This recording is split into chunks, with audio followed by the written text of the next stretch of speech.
Hey, welcome to the stream, everybody. I know it's coming extra early today. It's currently 4 a.m. Eastern Daylight Time, but I figured I might as well get this in now while I still can, while everything's fresh in my mind.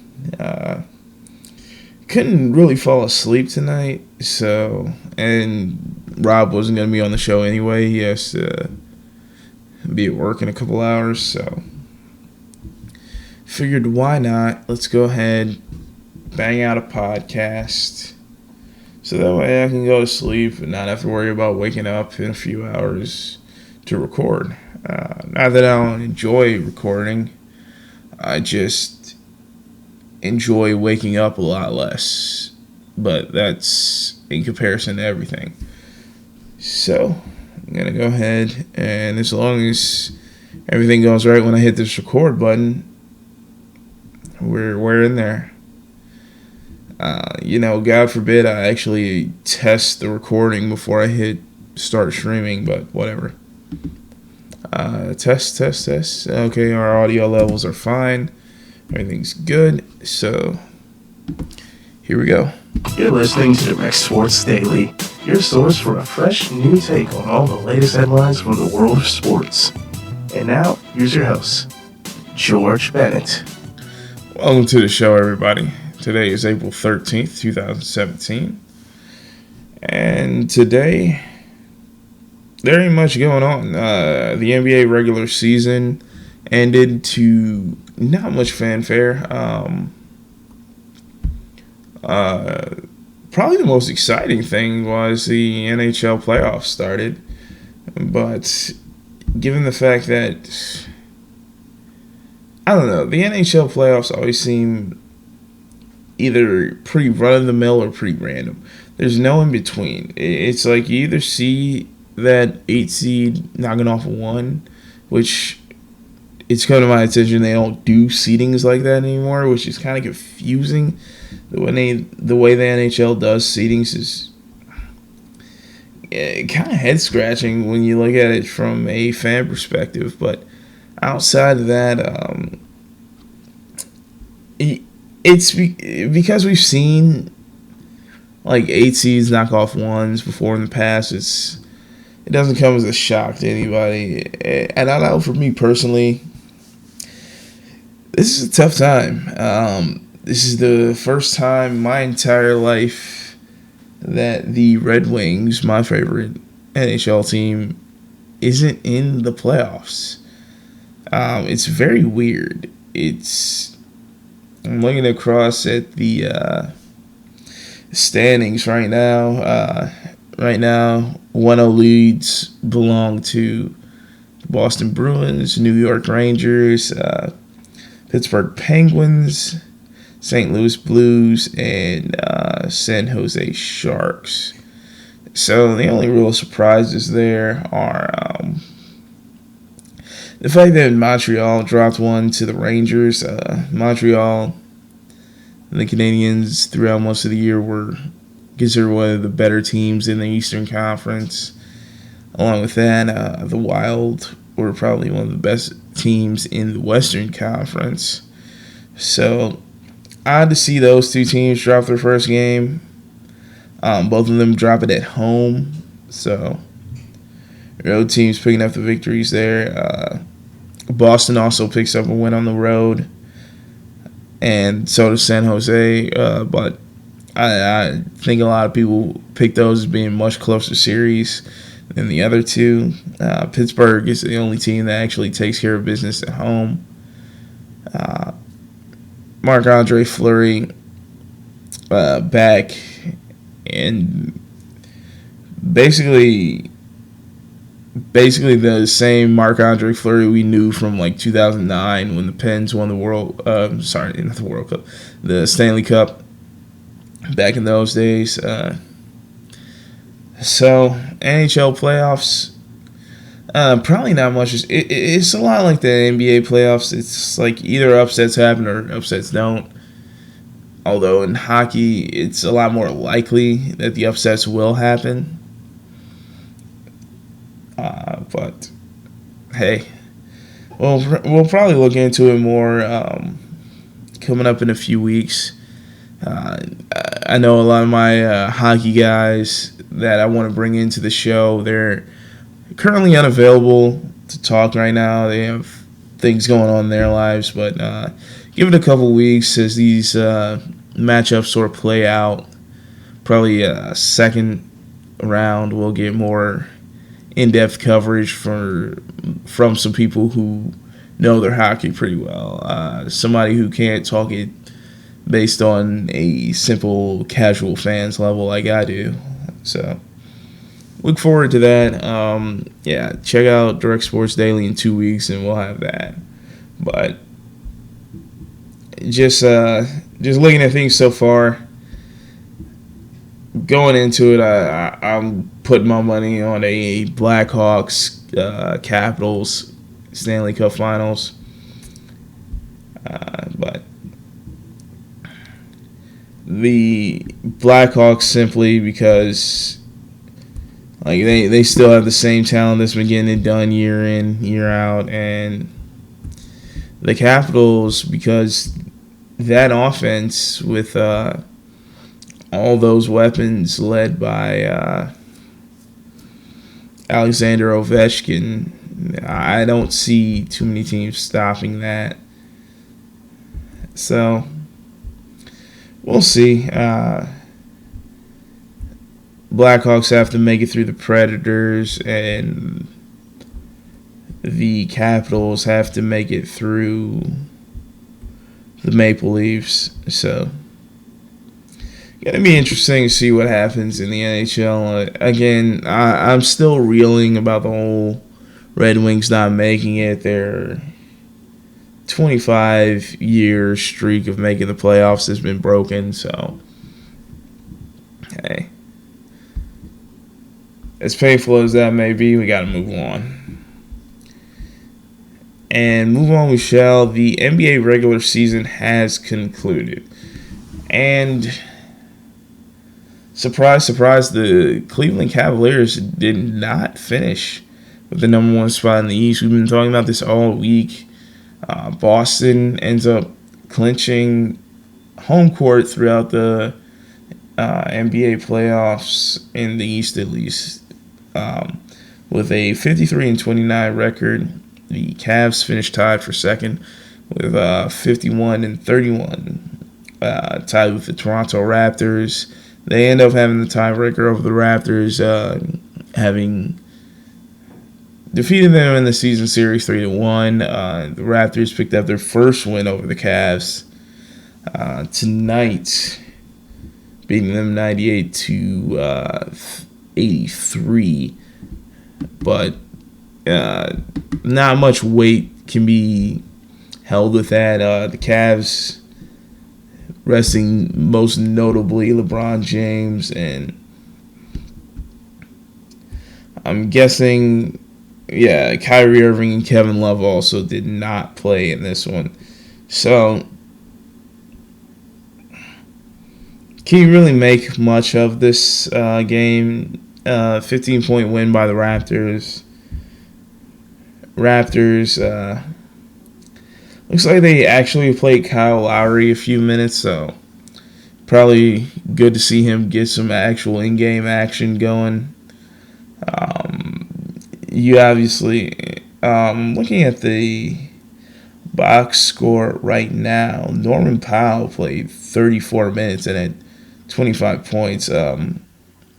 If you listen to any of the people who talk in depth NBA, they've been screaming Norman Powell's name and how he needs to be traded from that roster to so he can actually make a difference on some big time team. And when he's putting up numbers like this, 34 minutes, 10 for 13 from the field for 25 points, plus minus a +6, it's hard to argue with that.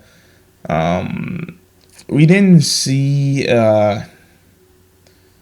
was DeMar DeRozan. We didn't see him play in this one at all. He's not even listed in the box score as a did not play coach's decision, which is odd. as far as I know, he is not injured. LeBron is also not listed in the DNP coach's decision in this one, but it's because he did have I believe it was a calf injury. They were listing him at going into him. It's looking like it was expected that DeMar DeRozan and Serge Ibaka would not play in this one. However, I'm not seeing anything about any long-term injury for the two of them. So the Raptors, they present themselves as sort of a team that could sort of get something done in the playoffs. It is in fact possible. They have a lot of pieces. Obviously, one thing that was holding them back this whole time was the Kyle Lowry injury. Anytime without your floor general, things aren't necessarily going to go your way, but they're going to end up playing the Milwaukee Bucks. Probably the most dangerous of the bottom half Eastern Conference teams.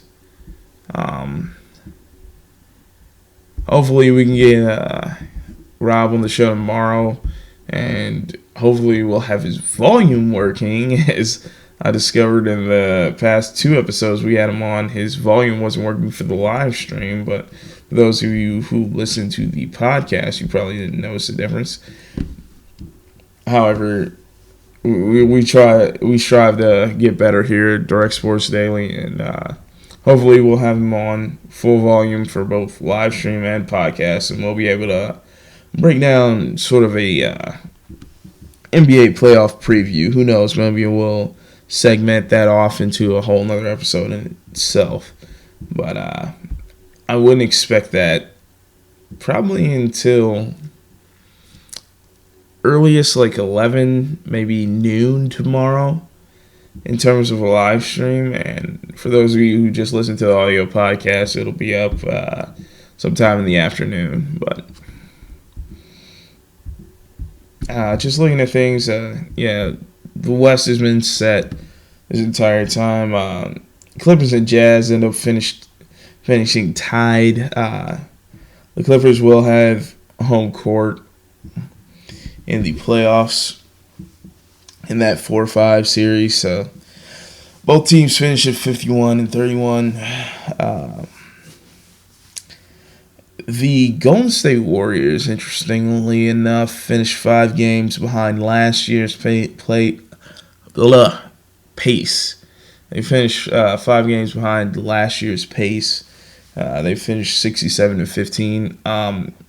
I originally, at the beginning of the regular season, had them pegged for about 65 games. So they achieved just over where I thought they'd be. A lot of people thought I was a bit crazy for that. It's like, how do you add Kevin Durant and win less games? It's like 72 wins is, or 73. Actually, I'm sorry. They finished 6 games behind last year's pace. 73 wins. To repeat that would be insane. To best that would be impossible. And I think that kind of proved it. I think even with a healthy Durant the entire season, this is about what you do. Looking at the numbers Golden State has put up, I don't think they would have done better in terms of the win-loss record, even with KD. So, and you can dispute me on that all you want. It's hard to argue that a team's going to win more than 67 games. I think last year was a complete anomaly. In order to win 73 games, you got to have a lot of luck along the way. A lot of luck. I think that factors into it more so than talent or effort or anything like that. And I think if you ask those guys who are on that 73-win team they'll tell you it was a lot of luck was involved in winning 73 games. That's the reason no one else has done it, even though we've seen the Showtime Lakers go ahead on what was it, a 37, I believe, game win streak, or 36 or something like that. And even they didn't do it. It's you had all those great Celtic teams with Bird and McHale and Parrish and all those guys, and never won 73 games. It's all the Jordan-led Bulls teams, none of them won 73. The big three in Miami, the big three in Boston, none of them have won 73 games. At the end of the day, to do that, it requires a lot of luck. And I get to sit back here at the end of the regular season and say, even though this is probably a better team, they were not able to best last year's record. And I think anyone who thought they would is just simply fooling themselves. But here we go. Miami, unfortunately, after that historic run they go on in the second half of the season, and really from the flip to 2017 on, Miami was just on fire, to excuse the pun. Like, heat on fire. Yeah. Everyone gets what I'm going for there, or not actually going for, but just stumbling upon. That was a solid effort for them to come back from really the depths of nothing. This is a team that was looking up to the Knicks and the Magic in the standings earlier this season, and for them to even be like in the conversation on the last day of the season to make the playoffs is astounding. Now, they just barely, on a tiebreaker, miss out for the opportunity to lose to the Boston Celtics in the first round to the Chicago Bulls. Both teams finished 41-41, so 500 record. Considering the roster talent of both these teams, commendable efforts by them to get this far. But, yeah, I wasn't... If you Bulls fans out there are expecting to pull off the upset over the Celtics, I think you're sorely mistaken. I don't see anybody on that Bulls roster who can guard Isaiah Thomas. And like I said, we'll probably go more in depth with the NBA tomorrow. Provided nothing happens, that Rob can actually come on the show. But if not, we'll still do our NBA playoff preview. But I would love to get his insight into a lot of these matchups. But, yeah, moving on. There's a few things that came out in the NFL. One thing I want to talk about in particular is Jay Cutler. And I kind of got an admission to make with Jay Cutler. I've been a bit hard on him. And it's like, you got to... I call a lot of people out on this show. A lot of people are just scumbags, and they need to be called out. Here I'm coming out. I'm not a scumbag. I wouldn't say I'm that far, but like I have some scummy tendencies sometimes. And I'm not talking about Jay Cutler. I've been kind of scummy. It's like at the end of the day, Jay Cutler is he the best quarterback in the NFL? No. Am I going to take Colin Kaepernick over him almost every day and twice on Sundays? But, excuse me, he is a quality quarterback and probably one of the 32 best quarterbacks. Like, he's probably top 32. He probably have a job right now. It's like New York Jets. You don't have anybody on your roster better than Jay Cutler. Houston Texans. You don't have anybody on your roster better than Jay Cutler. Denver Broncos. You don't have... I know he can't come back to the Broncos. That's not something that can happen. Bears, you don't have anybody on your roster better than him. I don't know why you're really letting him go at this point. You, at the very least, come in there and mentor whoever you draft. But Jay Cutler's out there, and apparently he's contemplating retirement. And given the state of this guy's life, I don't want to tell anybody they should stop doing the thing that brings them happiness by any means or any stretch of the imagination. And Jay Cutler, when you just look at it, I don't know why he would continue to be in the NFL. It's like he has everything going for him outside of success in football. Like, when you consider you got so many things going on if you're Jay Cutler, why would you continue to let, like, your failures at some stupid child's game, like, define you as a human being? It's like, I'm just looking at Jay Cutler just from a personal life standpoint. It's like, you're married to Kristen Cavallari. You got a smoking hot wife, bro. You got 3 kids, 2 boys, 1 daughter. Oldest is 5 years old. Instead of getting hit upside the head every year, like, just end your career. You don't need to make any more money. You're set for life. Your kids are set for life. Just go ahead and enjoy raising them. Next year, smoking out wife. It's like, dude, just chill. He does a ton of volunteer work. By all accounts, like, people give Jay Cutler so much crap, myself included, and I try to, like, not be so personal about it. I try to keep it, like, strictly with what he does on the field. And a lot of people don't have that same sort of tactic with him. And I feel like that's classless, but there are those people out there who try to make it more personal about himself. But, like, you just look, this man does volunteer work out the wazoo. He has type 1 diabetes. He's constantly bringing attention to type 1 diabetes awareness and things like that. It's like, at the end, and then he's involved in so many things outside of football. They're so great for the community and the world in general.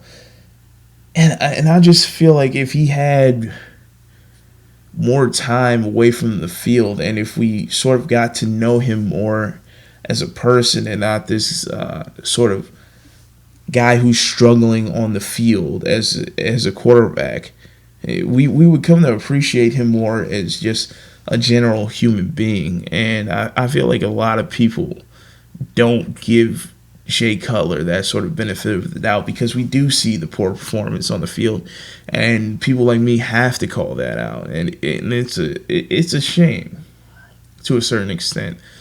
I don't. It sucks that a lot of these guys, what they do in these stupid games defines them as people. And it's like, I would hate to be defined simply by my job performance in my 9 to 5, because I feel like I'm so much more than that in a sense. And for a guy like Jay Cutler, he's even more than that than I am. Like, he's a husband, he's a father, he's a philanthropist. It's like I can't make any of those claims. I hope to one day make all of those claims, but I can't at this point in my life. But he most certainly can. But what do we define him as?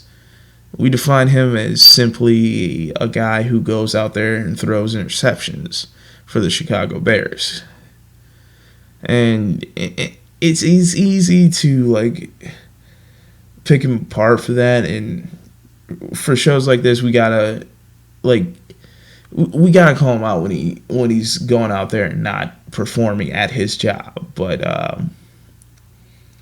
if I was Jay Cutler, I would take a long, hard look in the mirror and do I want to hear that? Do I want that to be my legacy, or do I want to, like, quit the game entirely and start building like what is going to be truly my lasting legacy. Hopefully, it's like maybe you can't erase your NFL playing career to a certain extent, but I think he has a genuine chance too. I think he's a guy who will go out there and get it done in so many other avenues other than sports. And when you look at it, like this guy graduated from Vanderbilt, so he's intelligent. It's like you don't go to a Vanderbilt just to play football. You go there because you're someone who cares about an education and things like that. It's like that was a dumpster fire of a football program before he got there. So Jay Cutler, you got a lot going for you. Playing football is not one of them. I'm sorry, you have a lot of things going for you, and playing football is not one of them. So, if he were to step away from the game, again, I'm not going to tell anybody to go quit the thing they love doing. If he were to step away from the game, I would understand why, and I would be in full support of him doing that. Even if he decides to stay, I'm in full support of him doing that because at the end of the day, there are not 32 quarterbacks in the NFL better than him. So, there's that. And I don't think even given the draft, there will be 32 quarterbacks better than him. So, I guess I can step off the soapbox for the time being today. So looking around, there isn't a whole lot else going on. The Golden Knights are expected to name Gerard Gallant as their first head coach. Las Vegas Golden Knights, for those of you unaware, are the expansion NHL team. They're expected to begin playing next season. I always like the concept of expansion drafts. So I'm not sure if an expansion draft has happened yet for the Golden Knights. I assume it hasn't since the season isn't over yet. I would guess it would happen sometime after the Stanley Cup Finals. So if there is one, I'll probably tune into that because, like, just the mere thought of an expansion draft. I don't think since I've been paying attention to sports, there's been a true expansion draft. I started paying attention to football shortly after the Texans joined the NFL, and same thing with basketball in regards to the Charlotte Bobcats, who I believe were the Charlotte Bobcats an expansion team.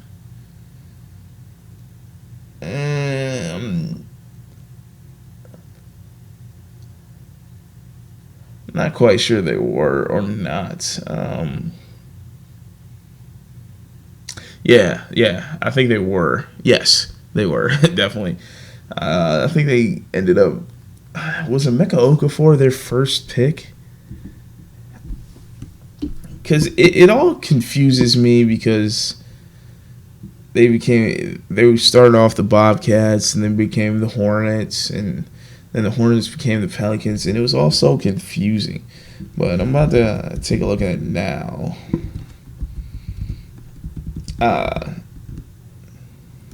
RIP to Charlie Murphy. He's one of the first things that comes up on a Google search when you type in CHAR.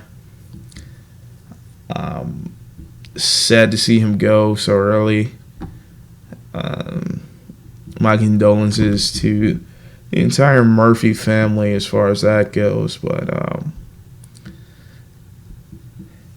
after that brief distraction, yes, 2004 is when they came into the league.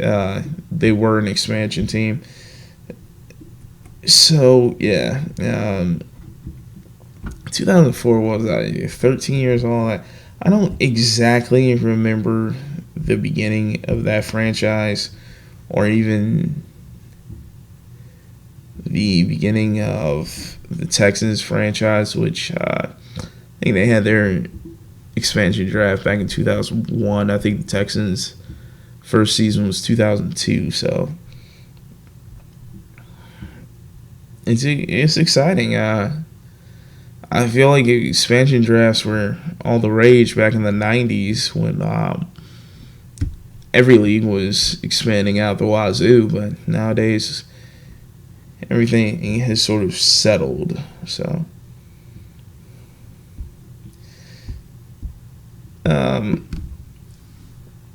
going to be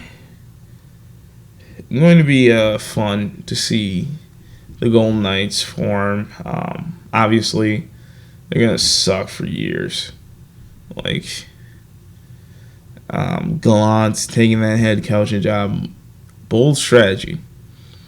He was with the Panthers last season. Things didn't work out. Unless he's just like the greatest hockey coach of all time, which he's proven himself not to be in the past. But unless he becomes that overnight, this is not gonna be good.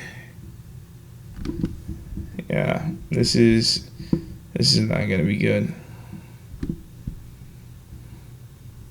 I'm just looking up the 2004 expansion draft. The Bobcats apparently took Gerald Wallace, Primo Brezic, and Jason Kapono. I remember Jason Kapono. He was a really good three-point shooter, and Gerald Wallace ended up being a really good wing, just in general. Primo Brezic, I only remember being like a subpar center. But yeah, they ended up getting Emeka Okafor. They got Raymond Felton, Sean May, and things just never materialized from there. And eventually, down the line, they changed the name to the Hornets and got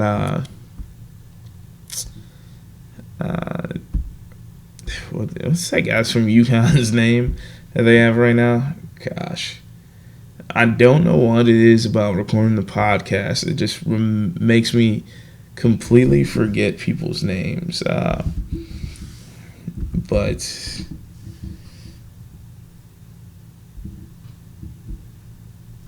I don't know why I can't remember this guy's name, and it's going to make me feel stupid when I see it. Kemba Walker, for Christ's sakes. This is also a team, like, it's pretty much just a who's who on this roster of great college talent. You got Frank Kaminsky, Cody Zeller, Marvin Williams, Tyler Hansbrough, Miles Plumlee. Jeez. You look at it, like, you recognize a good chunk of this roster, and then you look at the regular season standings, and they missed the playoffs by about 5 games. So, that's the Charlotte Hornets for you. Somehow missed the playoffs by 5 games, but finished 5 games ahead of the next closest team, the New York Nets. So, yeah. I would say shout out to the Hornets, but like, here at Direct Sports Daily, we don't give shout outs to not making the playoffs. Like, yeah. That's what happens. Let's see if there's any other headlines to cover before I wrap this thing up. Yeah, I already covered everything going on in the NHL.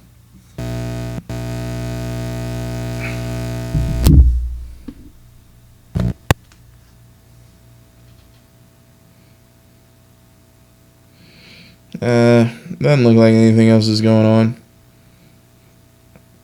KD came back, put up 24.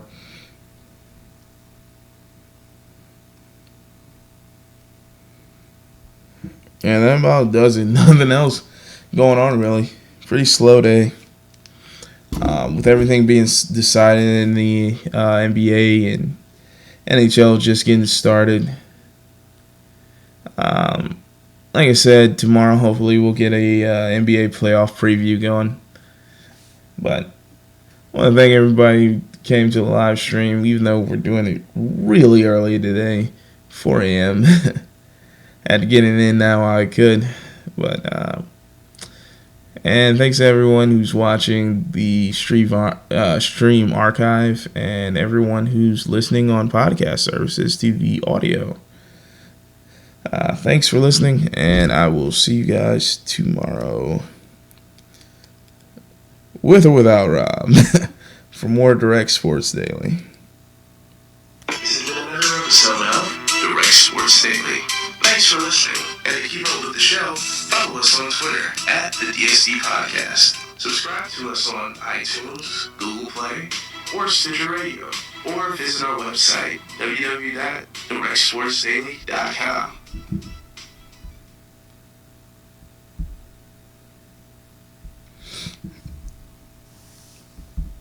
Cutting the stream. And I'll see you guys tomorrow.